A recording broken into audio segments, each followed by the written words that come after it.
A number of paragraphs in this bill point out that low-income areas are disproportionately affected by greenhouse gases.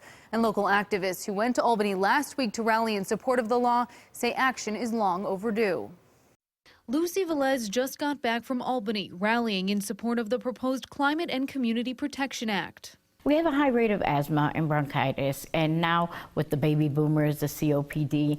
I lived in the lower west side, and I lived near the Peace Bridge a while back, and there were a lot of carbon emissions back then. She joined more than 100 Western New Yorkers, including people from Push Buffalo. That's one of 70 organizations statewide in support of the bill. Climate change has its impacts, and that it adversely affects frontline communities, communities of color, poor communities disproportionately, and that these effects are currently being felt across the state. The law would create a disadvantaged communities working group with members of communities of color and low-income neighborhoods to identify areas most burdened over time by pollution. The bill asks the state to return to 1990 emission levels by 2050. Half of the cuts in emissions would be done in the next 14 years.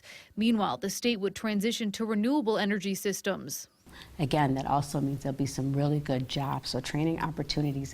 Assemblyman Ray Walter says he supports using alternative energy, but the emission limits set in this bill are arbitrary. And it would put an incredible burden onto our businesses, our manufacturers, our farmers.